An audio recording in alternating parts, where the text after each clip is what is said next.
Assalamualaikum warahmatullahi wabarakatuh. Perkenalkan, nama saya Miftahul Jannah. Saya selaku moderator ingin mengatur jalannya pembahasan pada hari ini. Jadi di sini kami ingin membahas tentang sejarah Kerajaan Tarumanegara dari pembimbing kami, yaitu Ibu Reni Faida. Oke, pembahasan selanjutnya akan dibahas oleh Siti Ainur Rahmah tentang berdirinya Kerajaan Tarumanegara. Baik, perkenalkan nama saya Siti Ainur Rahmah. Saya di sini ingin menjelaskan tentang berdirinya Kerajaan Tarumanegara.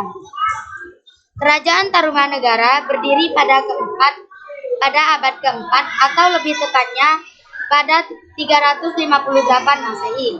Pendiri Kerajaan Tarumanegara bukan berasal dari Nusantara, namun Maharesi Jayasinghawarman yang berasal dari India.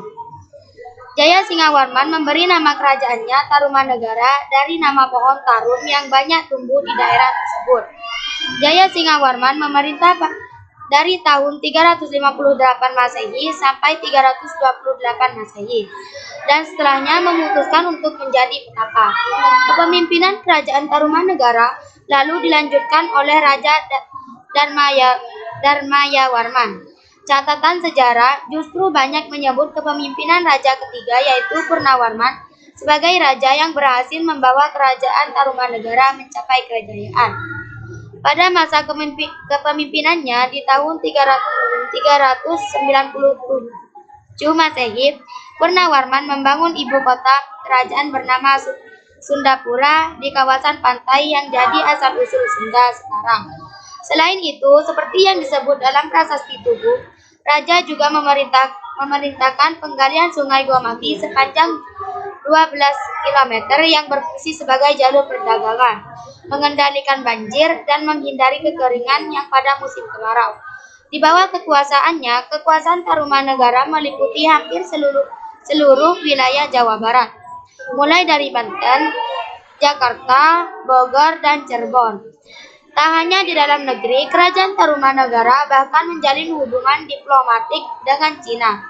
Salah satu bukti kejayaan Raja Purnawarman adalah dilakukannya persembahan 1.000 ekor sapi kepada para Brahmana yang juga tercantum pada Prasasti Tugu.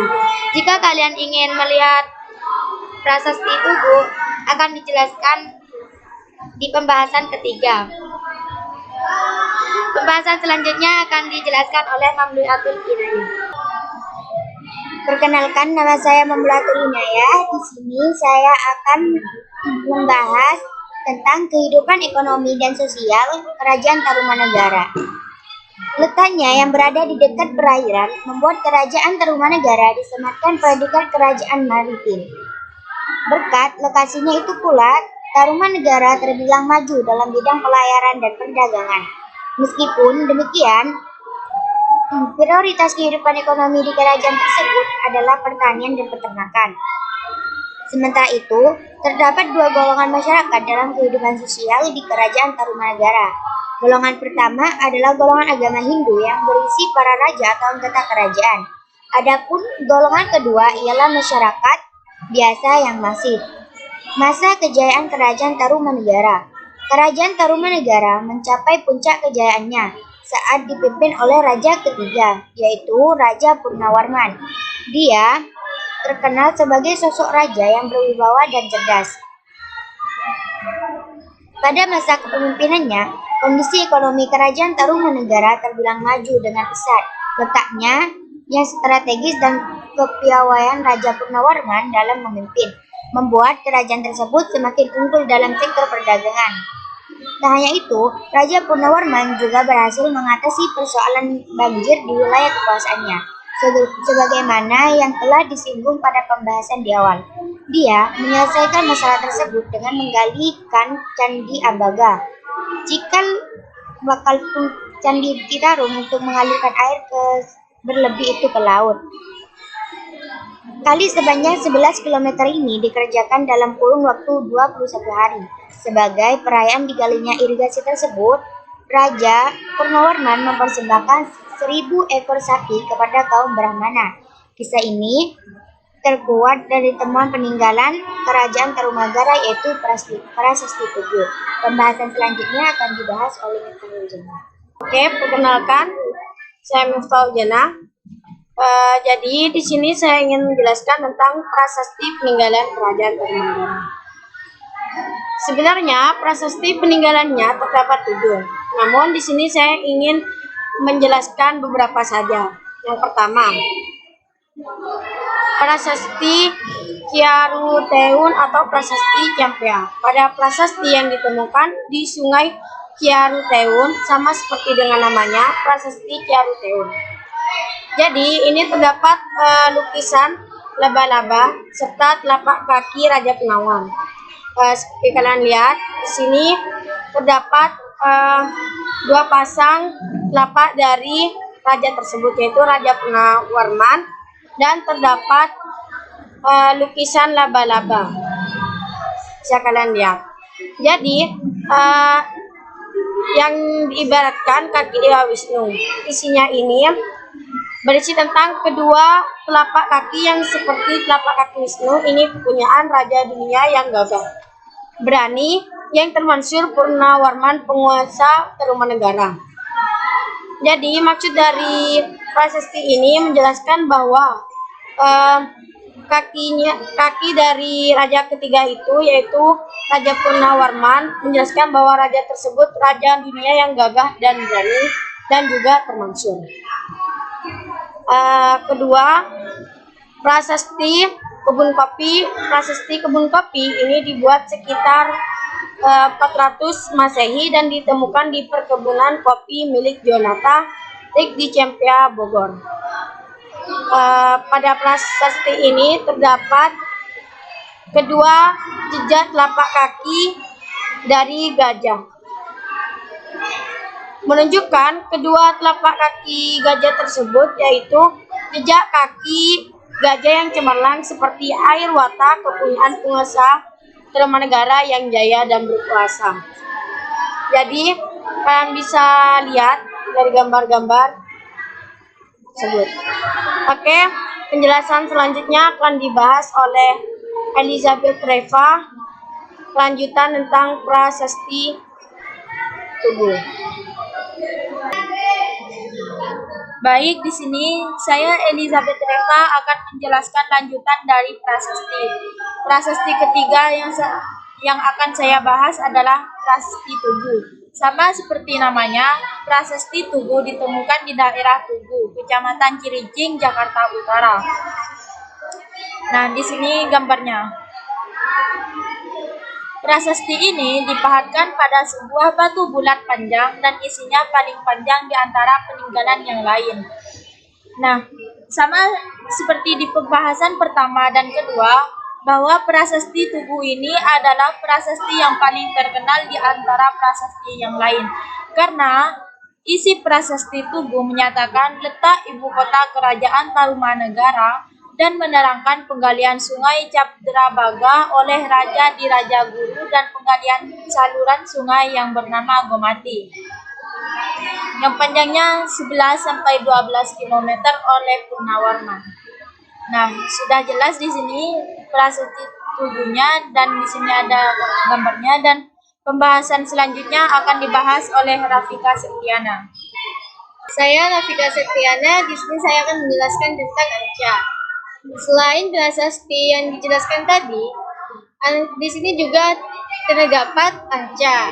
Anca sebagai peninggalan Kerajaan Tarumanegara yang bisa menjadi bukti sejarah keberadaan Kerajaan Tarumanegara. Anca dibagi menjadi 3, yaitu yang pertama Anca Rajasari, termasuk Anca Tua. Anca Rajasari ini tidak diketahui secara pasti lokasi penemuannya yang asli. Namun diperkirakan ditemukan di daerah Jakarta. Anca Rajasari ini menggambarkan Raja Purnawarman yang memiliki sifat seperti Dewa Wisnu. Yang kedua yaitu Anca Wisnu Cibuaya I, berasal dari abad ke-7. Anca ini dianggap melengkapi prasasti-prasasti peninggalan Purnawarman yang membuktikan adanya aliran seni di Jawa Barat.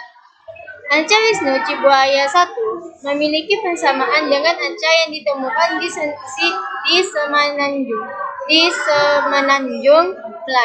Melayu, Siam, dan Kamboja. Anca ini juga memiliki persamaan dengan langgam seni Pallawa dari India Selatan. Dan yang terakhir yaitu Anca Wisnu Cibuaya II. Anca Wisnu Cibuaya II diyakini berusia sangat tua. Anca Wisnu Cibuaya II ini memiliki persamaan dengan yang ditemukan pada anca seni Pala pada abad ke-7 dan 8.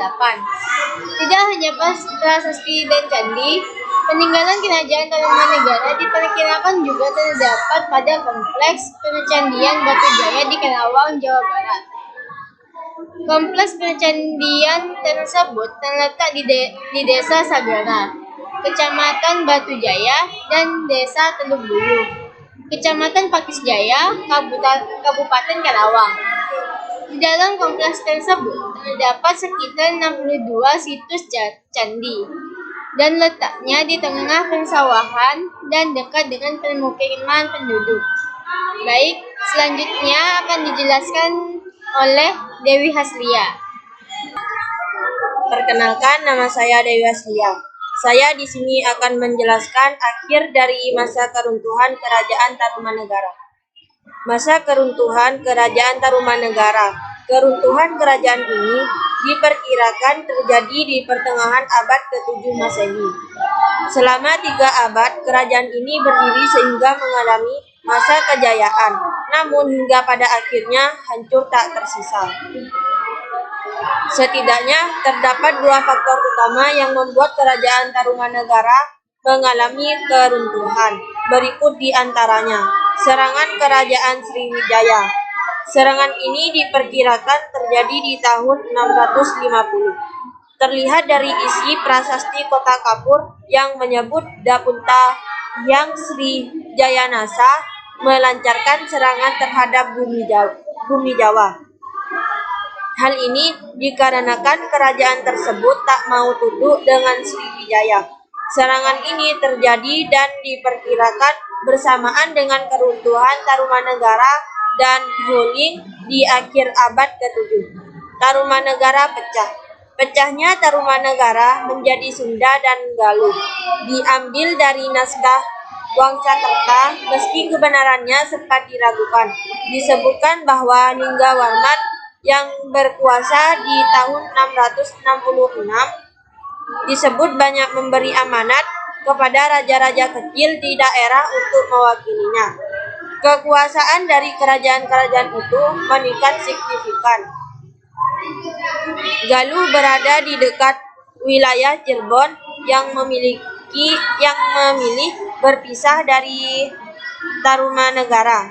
Sementara penerus Ninggawarman justru memilih mengubah kerajaannya menjadi Sunda. Berakhirnya kerajaan Tarumanegara ditandai dengan kemunculan 2 kerajaan ini, Galuh dan Sunda, yang kemudian menjadi kerajaan terbesar di Jawa Barat pada masanya.